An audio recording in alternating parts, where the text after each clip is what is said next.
नमस्कार, मैं हूं मयूरिका और आप देख रहे हैं वीएनएम टीवी। वीएनएम टीवी के बुलेटिन में सभी व्यूअर्स का स्वागत है। देश, दुनिया और शहर जिलों की खबरों के साथ हम फिर एक बार हाजिर हैं, लेकिन नजर सबसे पहले वीएनएम हेडलाइंस पर।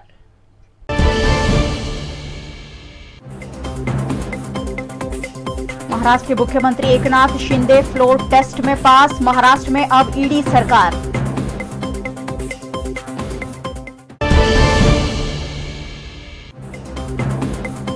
गुजरात में सस्ती बिजली पर केजरीवाल का बड़ा ऐलान। गुजरात को भी मिलेगी निःशुल्क बिजली।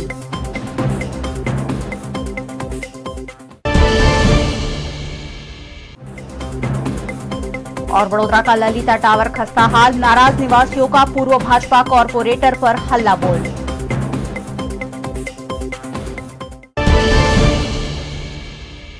महाराष्ट्र में पिछले कई दिनों से चल रहे सियासी घमासान का आखिरकार आज संपूर्ण रूप से अंत हो गया है, क्योंकि एकनाथ शिंदे और देवेंद्र फडणवीस की सरकार ने फ्लोर टेस्ट भी पास कर लिया है। महाराष्ट्र विधानसभा में सोमवार को फ्लोर टेस्ट के वक्त जैसी उम्मीद थी वैसा ही हुआ। शिंदे सरकार ने विश्वास मत जीत लिया। सरकार को 164 विधायकों का समर्थन मिला। विपक्ष में 99 वोट पड़े। इस तरह शिंदे सरकार बच गई। वोटिंग के वक्त 266 विधायक सदन में मौजूद थे। उनमें से 3 विधायकों ने वोट नहीं डाला। 21 विधायक सदन से गैरहाजिर रहे। उधर एनसीपी नेता अजीत पवार विधानसभा में नेता प्रतिपक्ष बन गए हैं। इस पर सीएम एकनाथ शिंदे ने कहा कि बाला साहेब ठाकरे का सपना पूरा हुआ। शिंदे ने यह भी बताया कि विधान परिषद चुनाव के दिन उनके साथ बदसलूकी हुई थी। उद्धव ने भी पूछा था कि कहां जा रहे हो और कब तक लौटोगे। वैसे भले ही ये बीजेपी और एकनाथ शिंदे की जीत बताई जा रही है, लेकिन सदन में डिप्टी सीएम देवेंद्र फडणवीस का एक बयान सियासी गलियारों में चर्चा का विषय बन गया। शिंदे सरकार के फ्लोर टेस्ट के वक्त महाविकास अघाड़ी के नेता सदन में ईडी चिल्ला रहे थे। इस पर फडणवीस ने खड़े होकर कहा कि आप सही कह रहे हैं, ये ईडी सरकार है। ई से एकनाथ और डी से देवेंद्र। गुजरात में विधानसभा के चुनाव नजदीक है। ऐसे में आम आदमी पार्टी ने सस्ती बिजली का अभियान उठाया है और रविवार को फिर अहमदाबाद आने का अरविंद केजरीवाल ने वादा करते हुए गुजरात को सस्ती बिजली दिलाने का ऐलान किया है। दिल्ली के मुख्यमंत्री और आम आदमी पार्टी के राष्ट्रीय संयोजक अरविंद केजरीवाल इन दिनों गुजरात दौरे पर हैं। इस दौरान उन्होंने विभिन्न मुद्दों पर गुजरात की जनता से चर्चा की। आज उन्होंने कहा कि अगर दिल्ली और पंजाब में बिजली फ्री हो सकती है तो गुजरात के लोगों को भी बिजली फ्री मिल सकती है। इसी मुद्दे पर गुजरात के नागरिकों से अरविंद केजरीवाल ने चर्चा की। उन्होंने कहा कि अगले रविवार को मैं फिर गुजरात आऊंगा और गुजरात में फ्री बिजली पर चर्चा करूंगा। चुनाव आने वाले हैं और आज हम लोग गुजरात में बिजली की समस्या पे चर्चा करने के लिए इकट्ठे हुए हैं। मैं आप लोगों से पहला प्रश्न ये पूछना चाहता हूं, आम आदमी पार्टी तो ये पहला चुनाव लड़ रही है। इसके पहले कई चुनाव हुए गुजरात में। कांग्रेस और बीजेपी वालों ने चुनाव लड़े। आज तक किसी पार्टी ने गुजरात के लोगों के साथ बैठ के कभी बिजली के ऊपर चर्चा की क्या? आपके मुद्दों के ऊपर चर्चा की क्या? वो आते हैं, बड़ी बड़ी रैली करते हैं, उनके नेता बड़े बड़े भाषण देते हैं, बड़े बड़े वादे करते हैं और फिर 5 साल लूटने में लग जाते हैं। फिर अगला चुनाव आते हैं, फिर अगला रैली करते हैं। फिर हम राजनीति करने के लिए नहीं आए, हम जनता की सेवा करने के लिए आए हैं, जनता के मुद्दों का समाधान करने के लिए आए हैं। और ये आज मैं कॉन्फिडेंस के साथ कह सकता हूं, अगर मैं ये बात, मेरा पहला चुनाव होता और मैं कहता कि हम तो जनता के मुद्दों पे चल, आप कहते कि केजरीवाल भी नेता बन गया, केजरीवाल भी ऐसी बातें करता है, चुनाव के बाद तो कुछ करना नहीं है।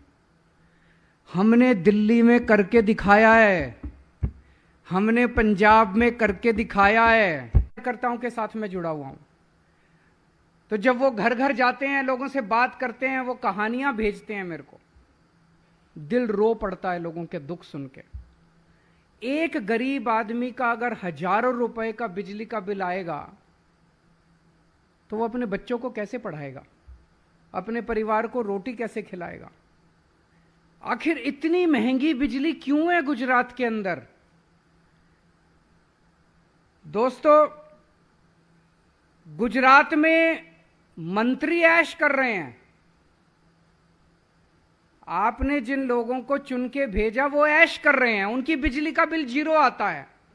वो कई हजार यूनिट बिजली इस्तेमाल करते हैं हर महीने। उनके घर में, उनके दफ्तर में एसी लगे हुए हैं। शीला दीक्षित जी की सरकार थी, कांग्रेस की सरकार थी, वहां पे इतने बिजली के बिल आते थे, लोग रोते थे। मैं जिस गली से निकल जाता, लोग अपने बिजली और पानी के बिल लेके खड़े होते थे दिखाने के लिए कि देखिए सर, इतने हजार रुपए का बिल है, हम अपना परिवार कैसे पालेंगे। एक बिजली का पंखा, एक ट्यूबलाइट, और उसके बाद इतने हजार रुपए का बिल होता था। मैंने शीला दीक्षित जी से निवेदन किया कि आप बिजली के बिल कम करो। उस टाइम हम फ्री बिजली की बात नहीं करते थे। हमने कहा कि ये बिजली आपने बहुत महंगी कर रखी है, बिजली के बिल कम करो।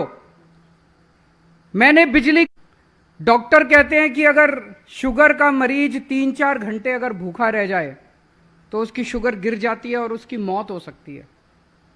कई डॉक्टरों ने, मेरे परिवार वाले बड़े नर्वस हो गए कि ये 15 दिन का अनशन कैसे करेगा। लेकिन जाको राखे साइया, मार सके ना पर। पूरे दिल्ली के अंदर तार चेंज करवाए, ट्रांसफार्मर बदलवाए। और दोस्तों, आज दिल्ली के अंदर 24 घंटे बिजली आती है, पावर कट नहीं लगते और फ्री में बिजली आती है। बिजली फ्री करने के लिए हमने, अगर मैं आपका टैक्स बढ़ा देता और फिर बिजली फ्री करता तो ये हो गया कि एक हाथ से ले एक हाथ से दे, इस जेब से लिया और इस जेब में दे डाल दिया, तो वो तो चोरी हो जाती। अगर आपके मैं बिजली फ्री करने के लिए लोन लेता, सरकार को कर्जे में डुबो देता, तो गलत बात थी। हमने दिल्ली के अंदर टैक्स बढ़ाया नहीं है। 7 साल के अंदर जितना टैक्स था सारा टैक्स हमने कम किया। टैक्स कम किया, कोई लोन नहीं लिया। आज, पहले दिल्ली सरकार घाटे में चल रही थी, आज दिल्ली सरकार नफे के अंदर चल रही है, प्रॉफिट में चल रही है। सारा घाटा पुराना पूरा कर दिया दिल्ली सरकार का। दिल्ली सरकार के ऊपर आज 0 लोन है, कोई लोन नहीं है दिल्ली सरकार के ऊपर, कोई लोन नहीं, कोई टैक्स नहीं। फिर पैसा कहां से आया? हमने फ्री कैसे करी बिजली? हमने आते ही बिजली कंपनियों को बुला के बोला, खबरदार, अब दिल्ली के अंदर बिजली बढ़ाई तो तुम लोगों ने। मैसेज क्लियर चला गया, सारी बिजलियों को मैसेज, बिजली कंपनियों को। हमने कहा, पहले तुम पहले वाली सरकारों को पैसे देते थे, नहीं देते थे, रिश्वत देते थे, नहीं देते थे, हमें कोई नहीं लेना देना। अब दिल्ली के अंदर ईमानदार सरकार है, तुमसे 1 पैसा नहीं मांगेंगे, लेकिन जनता का बिजली का बिल नहीं बढ़ना चाहिए। बिजली का 1 पैसे का बिल नहीं बढ़ेगा। 7 साल से दिल्ली में बिजली के रेट नहीं बढ़े। जो रेट 2014 में थे, आज भी वही रेट है, वही रेट है। और हमने लोगों को पैसा बचा बचा के, भ्रष्टाचार कम कर करके खूब पैसा बचाया, और उससे हमने जनता को सब्सिडी दी, और जनता को आज फ्री में बिजली दिल्ली में मिल रही है। जब हमने दिल्ली में बिजली फ्री कर दी तो ये सारे बीजेपी वाले, तो कांग्रेस, ये सब चिल्लाने लगे, अरे दिल्ली तो छोटी जगह है, दिल्ली में तो हो सकती है बिजली फ्री, बड़े स्टेट में नहीं हो सकती। तो ऊपर वाला देख रहा था,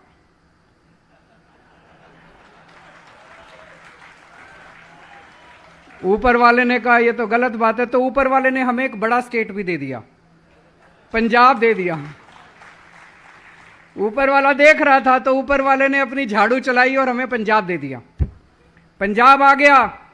अभी 3 पंजाब में, जब मैं पंजाब में जाता था तो मैं सारी कैलकुलेशन करके जाता हूं, मैं पढ़ा लिखा हूं।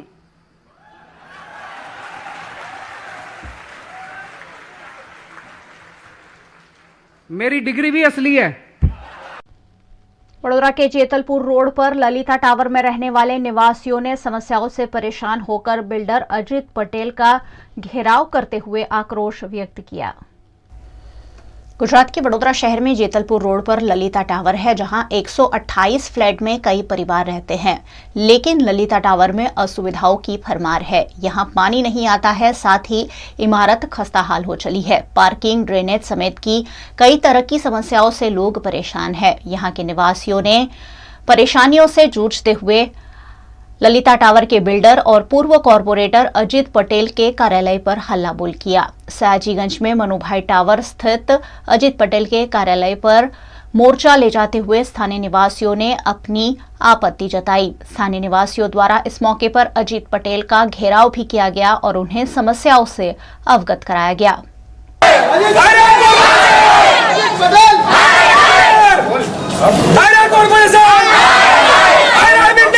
दरअसल बिल्डर अजित पटेल का कहना है कि यहां के निवासियों द्वारा मेंटेनेंस नहीं दिया जा रहा है और उसी के चलते पानी बंद कर दिया गया है। लेकिन निवासियों का कहना है कि इस मामले बैठकर बातचीत होनी चाहिए और मामले को सुलझाना चाहिए। ललिता टावर के कई निवासियों ने VNM टीवी के सामने अपनी समस्याएं बयान की। पानी कम से कम नहीं 2 महीना से बंद है।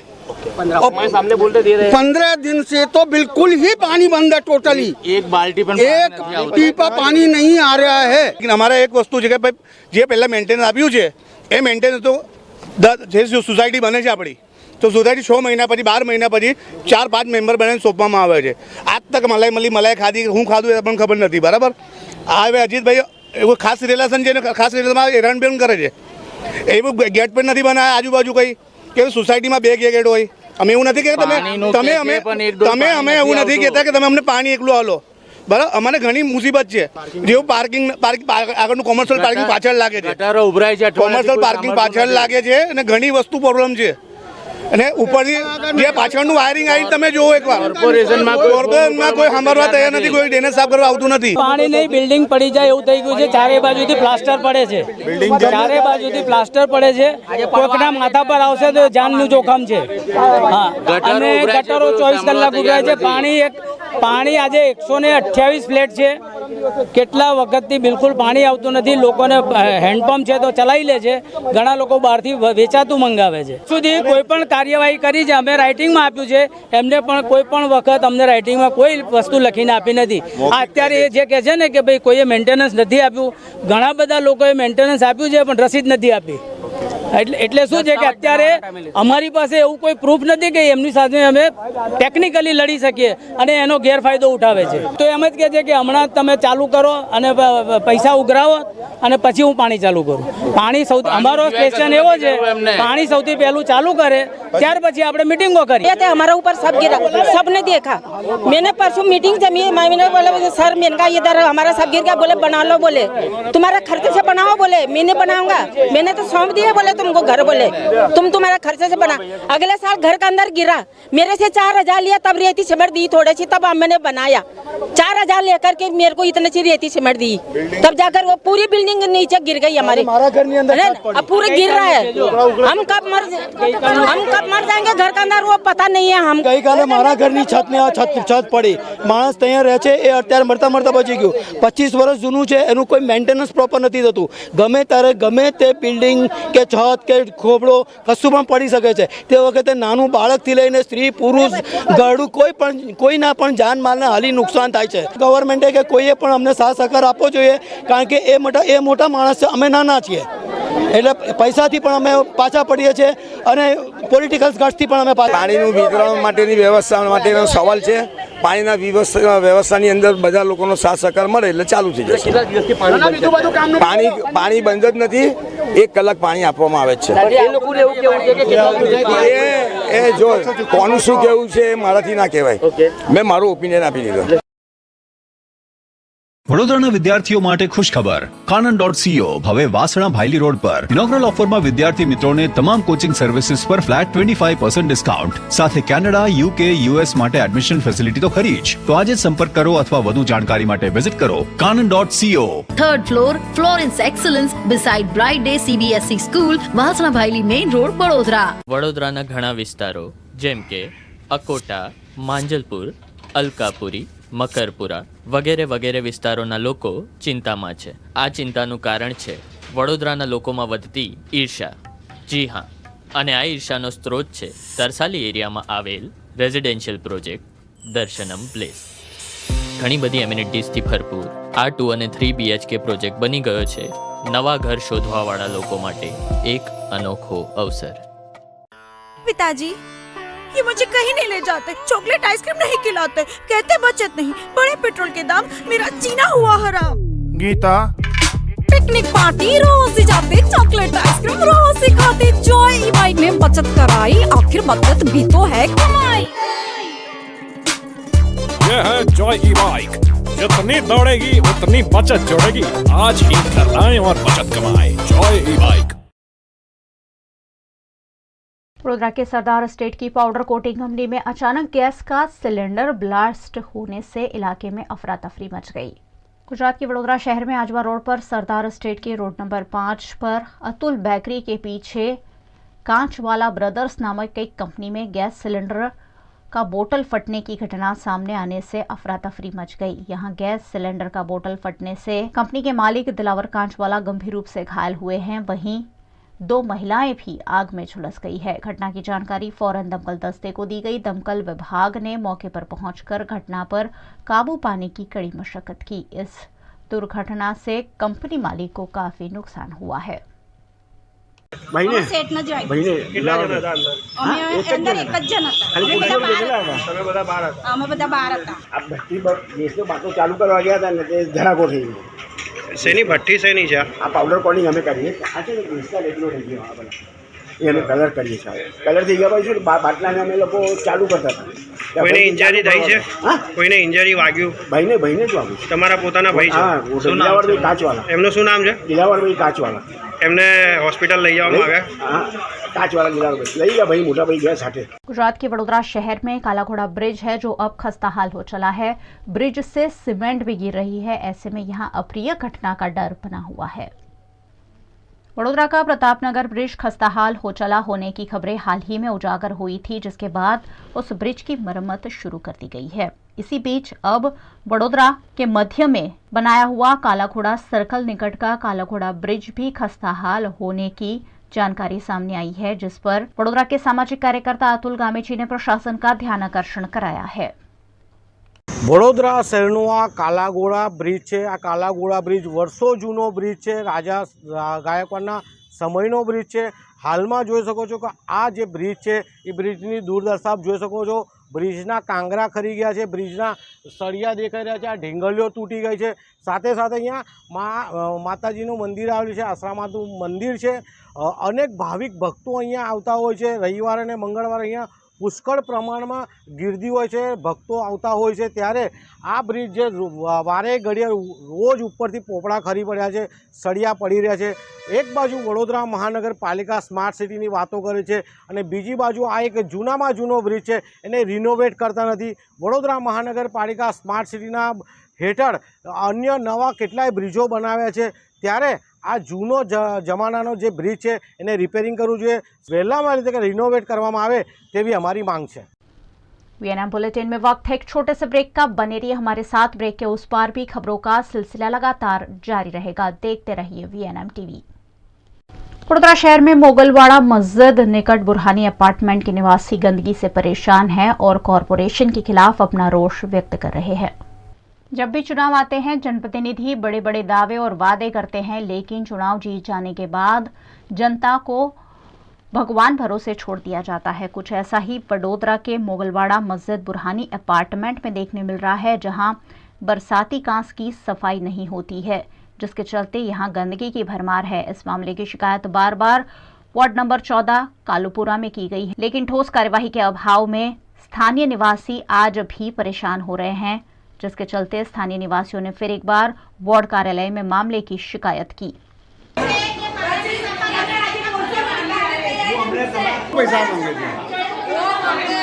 पैसे बाकी सुज्जा तो मंगने 200 रुपए महीने लेते हैं, फिर भी जब भी फोन नहीं करते, फिर भी अन्य नहीं आती अंदर। सरकारी काम है, पैसा नहीं देती, लेकिन उसकी सरकार पैसा देती है, ऐसे हमारे पास क्यों लेते हैं? वाले को हमारी बदली करनी है, बस 100 बार की एक बार। वडोदरा में भारतीय किसान संघ द्वारा बिजली के दामों में समानता लाने की मांग के साथ जिलाधीश कार्यालय में आवेदन दिया गया।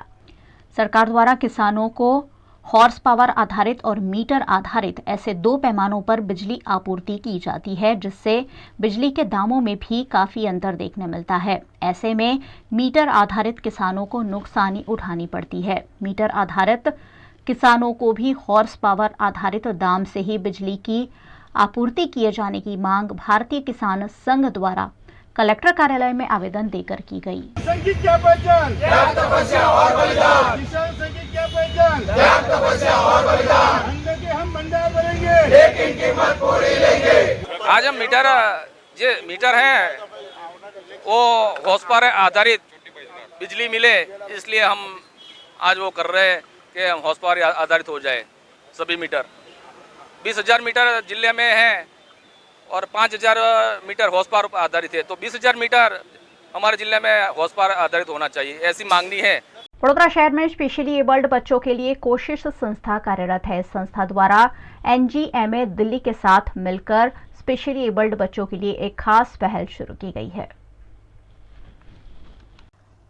गुजरात के वडोदरा शहर में कोशिश संस्था द्वारा दिव्यांग बच्चों के साथ काम करते हुए उनके सर्वांगीण विकास की कोशिश की जा रही है। इन बच्चों को yoga, dance, speech therapy, occupational therapy, behaviour therapy, free vocational और वोकेशनल समेत की कई गतिविधियों में जोड़कर उन्हें आगे बढ़ाने की कोशिश की जा रही है।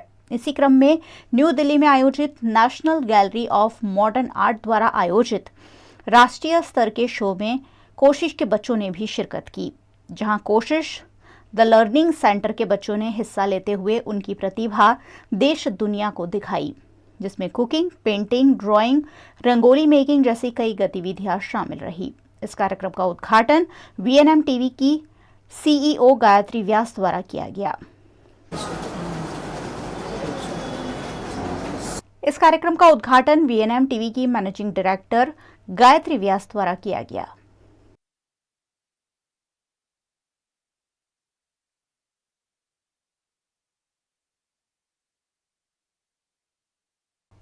NGMA के कार्यक्रम से जुड़ते हुए दिव्यांग बच्चों ने अपने हुनर के जरिए सभी का दिल जीता। वहीं कोशिश संस्था द्वारा की जा रही इस पहल को भी खूब पसंद किया गया।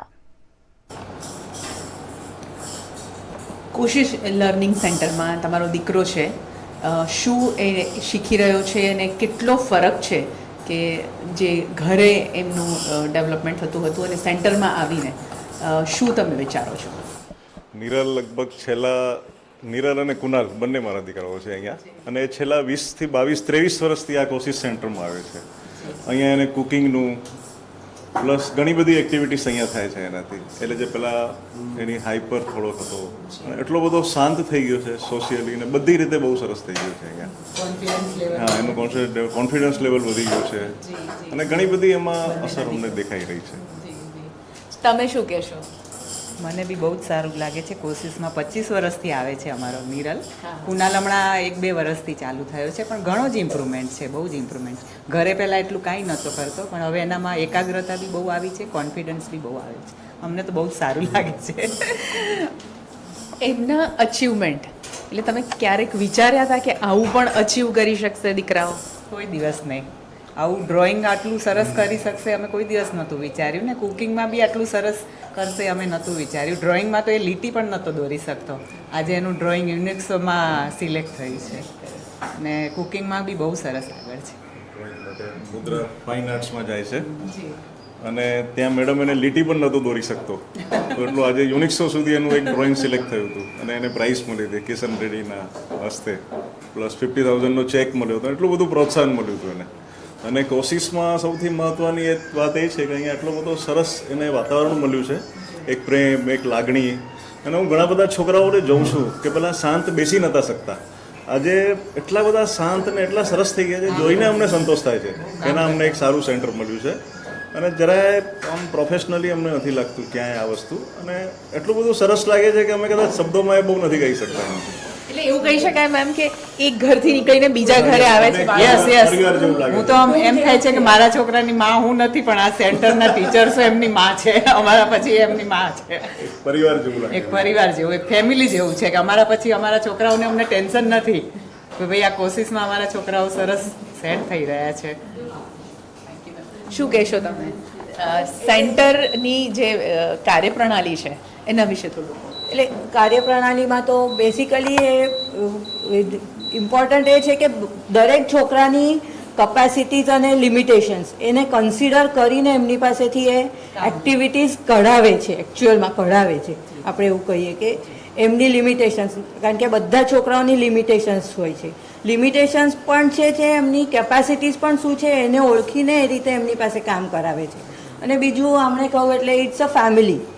એટલે હું તો આ લોકો તો 20 વર્ષથી જોડાયેલા છે, હું તો છેલ્લા 5-6 વર્ષથી જોડાઈ છું, પણ છતાંય this has become a part of a family. અને એ લોકો પણ અમને એવી જ રીતે રાખે છે કે as if you are a family. એટલે છોકરાઓની પ્રોબ્લેમ્સ હોય, અમારી પોતાની બી પ્રોબ્લેમ્સ હોય તો પણ એમાં અમને પૂર્ણ રીતે સપોર્ટ કરતા હોય છે કે છોકરાઓ માટે તો અમને આ 3 જણ 4 જણ જે છે એ પેલું ઇમરજન્સી કોલ નથી હોતું મોબાઈલમાં આપણે કે ઇમરજન્સીમાં આ નંબરને કોલ કરો એટલે યુ ગેટ ધ સોલ્યુશન, એવા છે આ લોકો અમારા માટે કે ઇમરજન્સી કોલ છે કે કોઈ પણ ડિફિકલ્ટી અમને અમારા છોકરાઓ માટે ઘરમાં આવે એટલે તરત અમને આમાંથી કોઈ જણને ફોન કરીએ કે ભાઈ આવું થાય છે, એટલે એમની જોડે વાત કરે. ઘણીવાર છોકરાઓ શાંત પણ થઈ જાય એનાથી.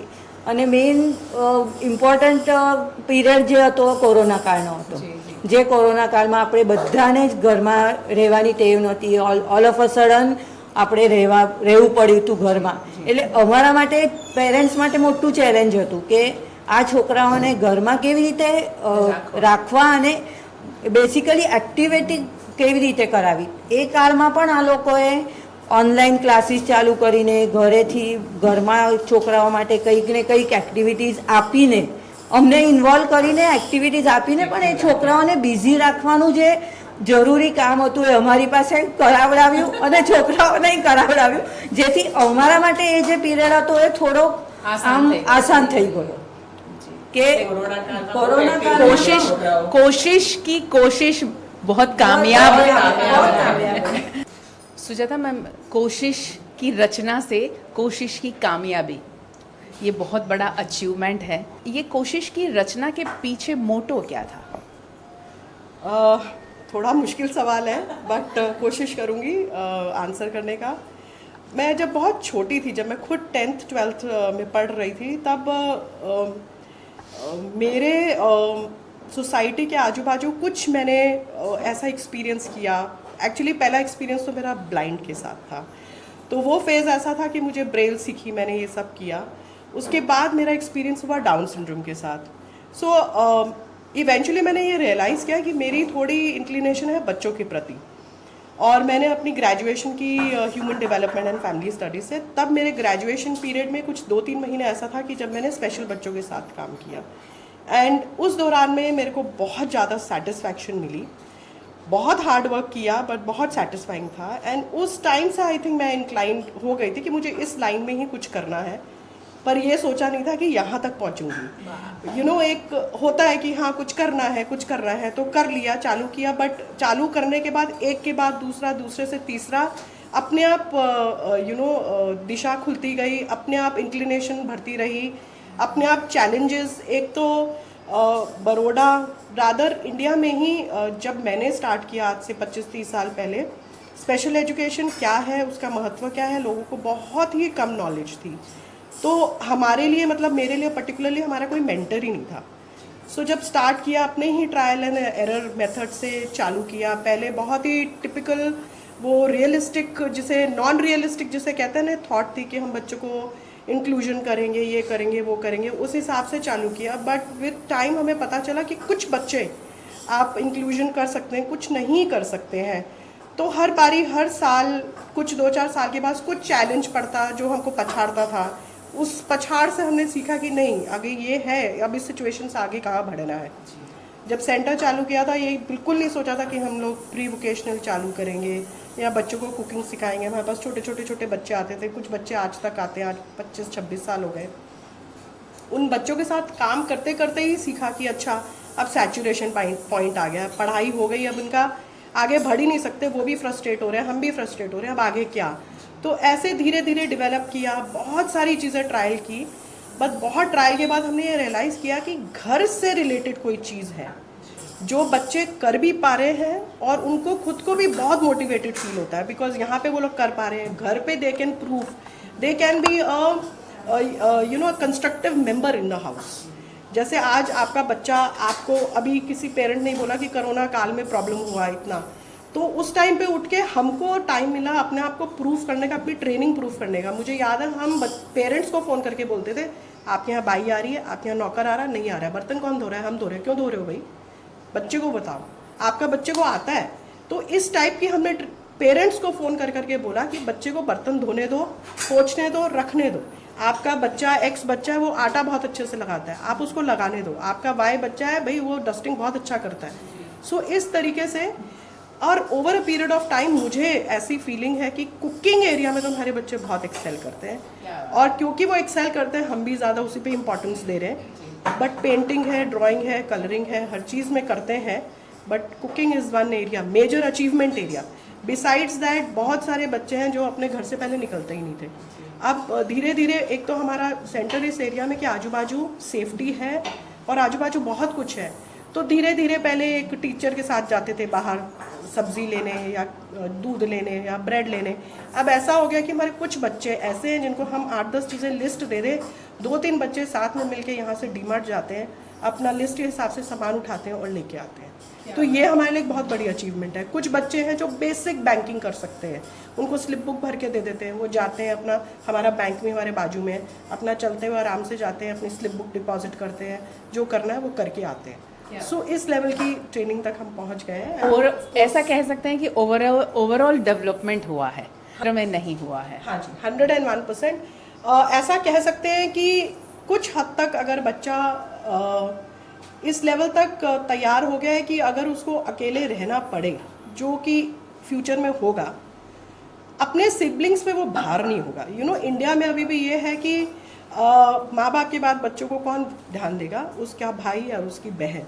बट आज उसका भाई और बहन भी कोई ज़रूरी नहीं है कि वो खुशी से ये चीज़ ले, बट अगर वो बच्चा अपने भाई बहन के लिए कंस्ट्रक्टिव मेंबर बनेगा तो एक भाई बहन भी बहुत खुशी से उस बच्चे को अपने पास आसान हो जाएगा, उस बच्चे के लिए भी और भाई बहन के लिए भी। कश्मीरा जी, आज की इवेंट ये भी एक बहुत बड़ा अचीवमेंट है ना? उसके बारे में बताइए। ये एक्चुअली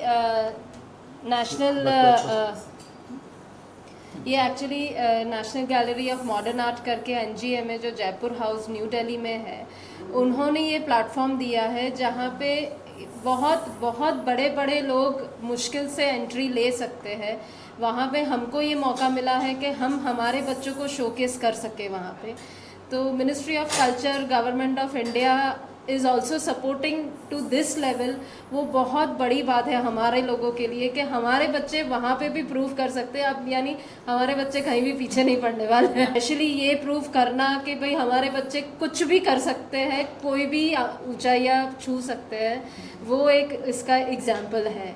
वडोदरा में नगर प्राथमिक शिक्षा समिति संचालित सरकारी स्कूल मां भारती में छात्र संसद का चुनाव आयोजित किया गया। भारत देश के हर नागरिक को 18 साल की उम्र के बाद अपना वोट देने का और जनप्रतिनिधि चुनने का मौका मिलता है। इस अवसर को अब स्कूल में भी उपलब्ध कराया जा रहा है और छात्र प्रतिनिधियों के चुनाव आयोजित कर छात्रों को स्कूल स्तर पर ही चुनाव की जानकारी दी जा रही है। वडोदरा के नगर प्राथमिक शिक्षा समिति संचालित सयाजीगंज की मां भारती प्राथमिक स्कूल में भी बाल संसद चुनाव का आयोजन किया गया, जिसमें स्कूल में ही छात्र के प्रतिनिधियों की चुनाव प्रक्रिया को संपन्न कराया गया। હું આ બાળ સંસદ ચૂંટણી માટે ઉપપ્રમુખ તરીકે ફોર્મ ભર્યો છે। મારા શાળામાંથી 8 ઉમેદવારી ફોર્મ ભરાય છે। એક ક્લાસમાં 4 ફોર્મ ભરાય છે, બીજા ક્લાસમાં 4 ફોર્મ ભરાય છે। અમારી શાળામાં 8મા ધોરણવાળા પ્રમુખ બન્યા છે અને અમે ઉપપ્રમુખ બન્યા છે। હું ઉપપ્રમુખ બનું તો હું શાળાને સ્વચ્છ, સુંદર અને મારી શાળાનો પહેલો નંબર આવે એવી આશા કરું છું। હું મા ભારતી પ્રાથમિક શાળાની વિદ્યાર્થીની છું। હું આજે મને ગર્વ છે, હું મારી સ્કૂલમાંથી નીકળીશ તો મને ગર્વ થશે કે મારી સ્કૂલ આજે પણ એટલી સુંદર છે। મારી સ્કૂલમાં વિદ્યાર્થીની સંખ્યા 500થી ઉપર છે। હજુ પણ હું દર વર્ષે જઈશ તો મને એવું થશે કે આટલી ને આટલી વધતી રહે મારી સ્કૂલની સંખ્યા અને હું સ્વચ્છતા રાખીશ। મારી સ્કૂલનું એક દિવસ નામ રોશન કરીશ। મારી સ્કૂલ મા ભારતીનો વડોદરા જિલ્લામાં પહેલો નંબર આવે સ્કૂલનો એવી હું इच्छा रखूँ छूँ। आज का जो बच्चा है वो कल का भारत देश का नागरिक बनने वाला है, तो बच्चों में लोकशाही का गुण विकसे और नेतृत्व का उनमें गुण विकसे। इस वजह से ये हर साल स्कूल में आयोजित किया जाता है। जो बच्चे उसमें विजेता बनते हैं वो बच्चे शाला में प्रार्थना सम्मेलन, सफाई, मध्याह्न भोजन, उन सब में अपनी लीडरशिप दिखाते हुए काम करते हैं और टीचर्स के साथ कदम से कदम मिला के हर साल बच्चे यहाँ इस इलेक्शन में जो जीतते हैं वो काम करते हैं। वडोदरा के जाने माने शिक्षाविद और ब्राइट स्कूल के संस्थापक जयेंद्र शाह के निधन को 1 साल हो गया है। उनकी पुण्यतिथि के मौके पर ब्लड डोनेशन कैंप का आयोजन किया गया।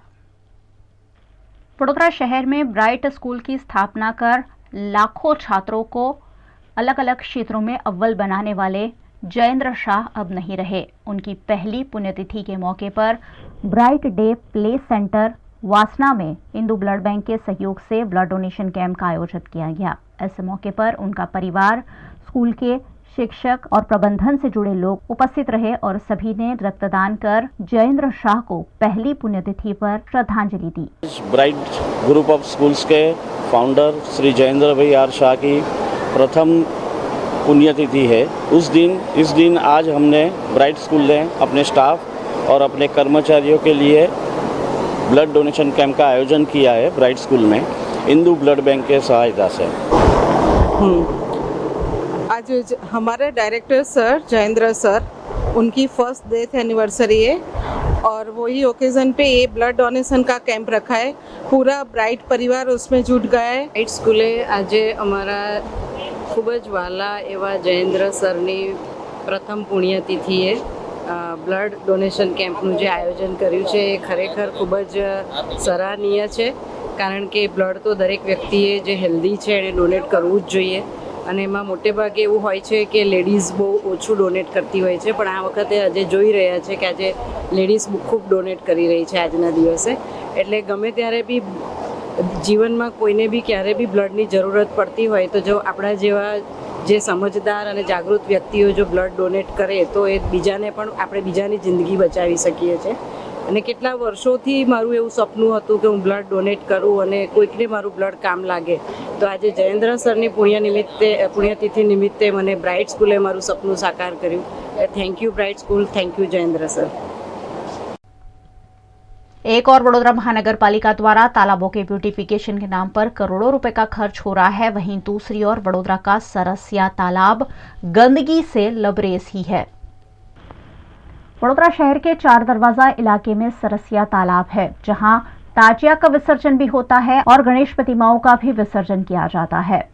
लेकिन ये तालाब फिलहाल कोई गंदे नाले जैसा दिख रहा है। जानकारी के मुताबिक 50 लाख रुपए की ग्रांट सरसिया तालाब की सफाई के लिए दी गई है, लेकिन ग्रांट का इस्तेमाल करने वाला कोई नहीं दिख रहा है। यहाँ गंदगी फैली हुई है, पानी भी काफी दूषित है। ऐसे में यहाँ के लोगों को काफी दिक्कत आ रही है। स्थानीय कॉरपोरेटर को भी मामले से बार बार अवगत कराया गया है, लेकिन ठोस कार्रवाई के अभाव में लोग परेशान ही हो रहे हैं।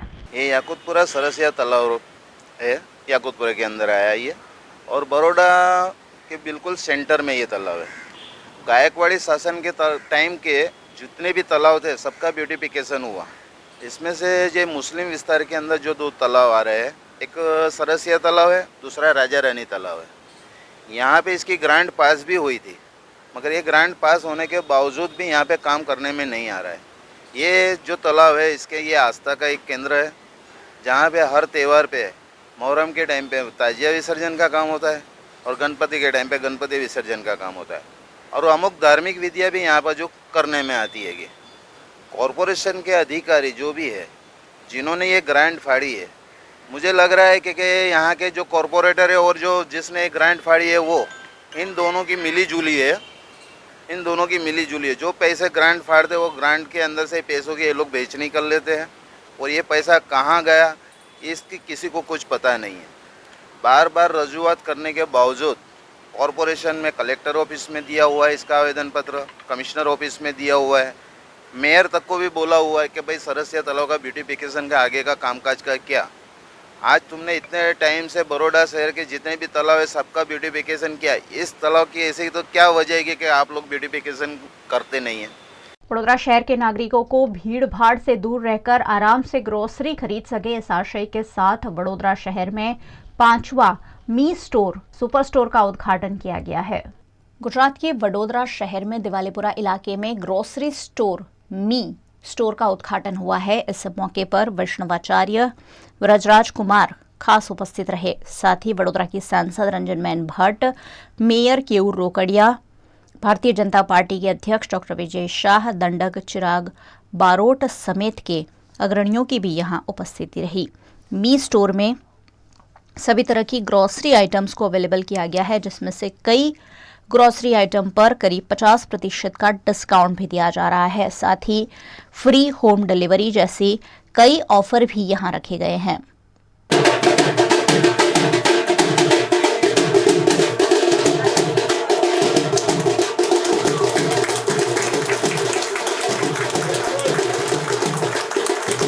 આજે આ બરોડાનો એટલે કે 5મો સ્ટોર ખોલી રહ્યા છે અમે મી સ્ટોર, અને ગુજરાતનો આ સૌથી મોટો મી સ્ટોર છે જે 7000 સ્ક્વેર ફીટમાં છે અને જેનું આજે ઓપનિંગ કરી રહ્યા છીએ અમે। અને અમે આના માટે અમે જો સૌથી વધારે આભાર કોઈનો જો માની શકીએ તો એ બરોડાની જનતાનો છે કે ફક્ત 5 મહિનાની અંદર અમે આજે 5મો સ્ટોર ઓપન કરી રહ્યા છે અને એના માટે બરોડાની જનતાએ અમને જે સાથ અને સહકાર આપ્યો છે એમનો અમે ખૂબ ખૂબ આભાર માનીએ છીએ। वडोदरा में सिंधी समाज के धर्मगुरु के जन्मोत्सव के मौके पर एक भव्य शोभा यात्रा का आयोजन किया गया।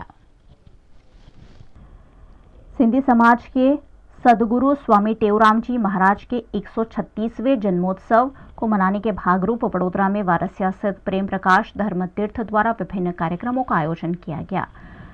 मुकेश साईं चरण साईं की अध्यक्षता में आयोजित इस कार्यक्रम में भव्य शोभा यात्रा निकाली गई, जिसमें वडोदरा के साथ साथ वडोदरा के आसपास रहने वाले सिंधी समाज के लोग भी शामिल हुए। बैंड बाजा और डीजे के साथ बग्गी और गाड़ियों में निकली भव्य शोभा यात्रा प्रेम प्रकाश धर्म तीर्थ वारसिया से निकलकर वडोदरा शहर के अलग अलग इलाकों में घूमी। इस दौरान शोभा यात्रा में अलग अलग फ्लोट्स आकर्षण का केंद्र बने। जगह जगह इस शोभा यात्रा का स्वागत भी किया गया। बड़ौदा में वारसा स्थित प्रेम प्रकाश धर्म तीर्थ स्थान पे पूज्य श्री टेवराम महाराज का 136वां जन्म उत्सव मनाया जा रहा है और ये जन्म उत्सव के एवज आज शोभा यात्रा का ये आयोजन किया गया है और ये शोभा यात्रा पूरे वारसा के अंदर चलेगी। और ये जो शोभा यात्रा में कई सारे श्रद्धालु आए हैं, जैसे कि गोधरा, अहमदाबाद, सूरत, भरूच से बहुत सारे ऐसे श्रद्धालु बाहर से आए हैं। लगभग 15 से 20 बसें बाहर से आई है और ये श्रद्धालु पूरे शोभा यात्रा में हाजिर है और पूरे वाराणसी के जितने भी श्रद्धालु हैं इसमें हाजिर है। आज हमारा सदगुरु स्वामी टेवराम महाराज के 136वां जन्मोत्सव है। वाराणसी से प्रेम प्रकाश धर्म तीर्थ से आज शोभा यात्रा का आयोजन किया है उनके जन्मोत्सव के लिए और ये पूरे वाराणसी में घूमेगा। उसके बाद रात को समाप्त होगा। समाप्त होने के बाद भंडारे का आयोजन किया गया है, बहुत भव्य भंडारा है और यहाँ पे विविध झांकियाँ की हुई है। संतों महापुरुषों के साथ में रामधुनी चल रही है और कम से कम 5 से 6 हज़ार लोग शोभा यात्रा में जुड़े हुए हैं। गुजरात के वडोदरा शहर में कारेलीबाग इलाके में स्थित ब्राइट स्कूल में छात्र प्रतिनिधि के चुनाव को लेकर छात्रों और उम्मीदवारों में उत्साह का माहौल देखने मिला। सबसे बड़े लोकतंत्र वाले भारत देश में स्कूली छात्र बचपन से ही लोकतंत्र की महत्ता समझ सके और साथ ही मताधिकार का प्रयोग कैसे करना है उस पर उन्हें जानकारी देने के लिए छात्र संघ के चुनाव इन दिनों वडोदरा की ब्राइट स्कूल में आयोजित किए जा रहे हैं। इसी के तहत कारेलीबाग में स्थित JR Shah bright school VIP unit में भी छात्र प्रतिनिधियों का चुनाव आयोजित किया गया, जिसमें हेड बॉय, हेड गर्ल और स्कूल कैप्टन के पदों के लिए चुनाव कराया गया। 5वीं से लेकर 8वीं कक्षा के छात्रों ने उत्साह के साथ इस चुनाव प्रक्रिया में हिस्सा लेते हुए अपना अपना वोट डाला। इस वोटिंग को लेकर छात्रों और साथी उम्मीदवारों में काफी उत्साह का माहौल देखने मिला। पिछले कई दिनों से चुनाव का प्रचार भी किया जा रहा था और 48 घंटे पहले चुनाव प्रचार बंद करते हुए छात्रों को लोकतंत्र में मताधिकार की प्रक्रिया को सुचारू रूप से समझाया गया। आज ब्राइट स्कूल के Shri JR Shah bright school के प्राइमरी सेक्शन में स्टूडेंट्स यूनियन इलेक्शन हो रहे हैं। प्रतिवर्ष की तरह इस वर्ष भी हम ये इलेक्शन कर रहे हैं। बच्चों में स्कूल लेवल से ही लीडरशिप क्वालिटी डेवलप हो और ये मतदान प्रक्रिया के प्रति जागरूकता आए तथा उसकी जानकारी प्राप्त हो, इस उद्देश्य से ये इलेक्शन किया जाता है। इस साल हेड गर्ल, हेड बॉय और स्कूल कैप्टन जैसी 3 महत्वपूर्ण पोस्ट के लिए टोटल 30 स्टूडेंट्स ने अपना नॉमिनेशन फॉर्म भरा था और नॉमिनेशन फॉर्म भरने के बाद 3 दिन तक इन बच्चों ने क्लास 5 to 8 में कैनवासिंग किया था। अपने चुनाव चिन्ह और अपने सपोर्टर के साथ काफ़ी जोर शोर से ये कैनवासिंग हुआ और वोटर्स एंड कैंडिडेट्स दोनों में काफ़ी उत्साह देखा गया था उस वक्त। मैं हेड गर्ल की पोस्ट के लिए खड़ी हुई। मैं अपने स्कूल को आगे लाना चाहती हूँ, इसलिए मैं यहाँ पे खड़ी हूँ।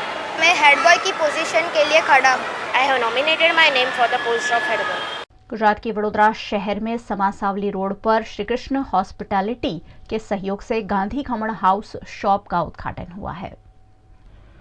गुजरात राज्य खमण ढोकला के लिए देश विदेश में मशहूर हैं। ऐसे में वडोदरा के समासावली रोड पर S9 स्क्वायर में वडोदरा की स्वाद प्रिय जनता के लिए एक और खमण शॉप का उद्घाटन हुआ है। वडोदरा के विधायक और गुजरात राज्य के रेवेन्यू मंत्री राजेंद्र त्रिवेदी के हाथों गांधी खमण शॉप का उद्घाटन किया गया है। श्री कृष्ण हॉस्पिटैलिटी के सहयोग से इस खमण शॉप का प्रारंभ हुआ है। गांधी खमण शॉप में खमण की अलग अलग वैरायटीज जैसे कि सादा खमण, नायलॉन खमण जैसी कई वैरायटीज उपलब्ध है।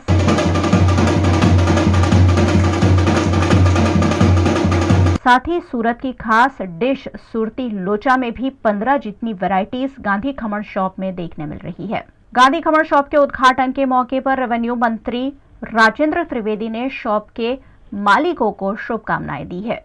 આજે હું સમાસાવલી લીલેરિયા પાર્ટી પ્લોટની બાજુમાં ગાંધી ખમણની ફ્રેન્ચાઇઝી લઈ અને manage by Shri Krishna hospitality થકી આજે આપણા ત્યાં આગળ શ્રી માનનીય મહેસૂલ મંત્રી શ્રી રાજેન્દ્ર ત્રિવેદી સાહેબના હસ્તે આજે ઓપનિંગ થયું છે। વડોદરાના ખમણ આ બાજુ મુંબઈ સુધી ફેમસ અને સમગ્ર ગુજરાતની અંદર પણ વડોદરાના ખમણ એટલે વડોદરાના અને તેમાંય ગાંધીના ખમણ શ્રી કૃષ્ણ હોસ્પિટાલિટી આખી લિંક છે। આજે આ વિસ્તારની અંદર જરૂરિયાત હતી। ખમણ એ બહુ જ સ્વભાવે સરળ, જમવામાં પચવામાં સહેલું અને ઉત્તમ રીતે સવારનો નાસ્તો। કોઈ ડૉક્ટર પણ એમ ના કે ખમણ ન ખાતા, ડૉક્ટર પણ ખમણ ખાઈને પ્રિસ્ક્રિપ્શન લખે એવા સારા ખમણ માટે આપણે બધા જ આજે આ ગાંધીનું જે આ શોપ છે એનું આજે ઉદ્ઘાટન કર્યું છે। ખૂબ શુભેચ્છા આપું છું હું। वीएनएम न्यूज रूम से आज बस इतना ही। वीएनएम के समाचारों को आप रोज रात 9 बजे फेसबुक और यूट्यूब पर लाइव भी देख सकते हैं। साथ ही आप डेली हंट, वोडाफोन टीवी, जियो टीवी जैसे ओटीटी प्लेटफॉर्म्स पर वीएनएम की खबरों को 24 घंटे लगातार देख सकते हैं। देखते रहिए वीएनएम, जुड़े रहिए वीएनएम के साथ। नमस्कार।